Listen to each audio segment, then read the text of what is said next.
tänase päeva märksõna on ühenduses olemine või üks olemine või selline nii-öelda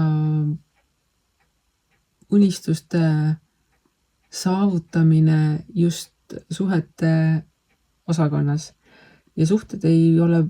ainult nii-öelda armastajate suhted, vaid kõik võimalikud erinevad suhted, mis inimeste vahel võimalikud on. Et tänase päeval ongi see, et sa tunned rahulolu sellest, kes on su ümber, kuidas sa oled siia jõudnud, kuidas sa teiste inimestega läbi saad, kuidas sinusse suhtutakse ning kõik, mis sa oled siiamaani teinud ja ette võtnud just suhete valdkonnas, on tänaseks päevaks siis saavutanud sellise kulminatsiooni või siis praeguse hetke kulminatsiooni, et kõige mõnusam tunne, sa tunned sügavat armastust kõikide ja kõige vastu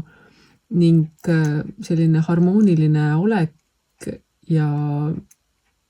rahu südames. See võib ka tähendada sellist võib-olla saavutanud just selle ideaali, mida sa ootad, mida sa tahad, mida sa loodad ning tänane päev võib sulle selles osas andagi väga hea signaali, et näed, et see ongi täpselt see, mida ma kogu aeg tahan. Muidugi sa ei saa jääda sellesse hetke lõputult kinni, sest et kui sa oled saavutanud selle, mida sa tahad, ja sa leiad, et enam midagi saavutada ei ole, siis pole elul enam suurt mõtet edaspidiseks. Seetõttu ongi see, et praeguse hetke nii-öelda kõrgpunkt on see, sa tunned, mul on väga hea olla, mul on kõik see, mida ma tahan, mu suhted on täpselt sellised, nagu mulle meeldib ning siit saab ainult veel paremaks minna. Nii et võta kaasa see, mida sa tunned praeguses hetkes, mis on kõik see hea, jätta see meelde ning selle sama tunde pealt mina aina edasi,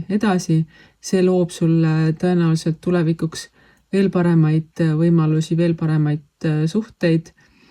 See enesetunne aitab ka hilisemalt võib-olla natukene keerulistemast olukordadest kergemini läbi tulla, sest sa tead, sa oled kogenud seda heaolu, mida sa tahad kogu aeg kogeda ning kui sa oled kogenud seda heaolu, siis tõenäoliselt sa soovid sellist heaolu ka teistele ja kui sa käitud selle mustri järgi, et kõigil oleks sama hea kui sinul, siis vaata, millise imelise tulemuseni maailm võib viia. Nii et täna naudi seda head, armastavat, mõnusat, ümbritsevat ning usalda elu.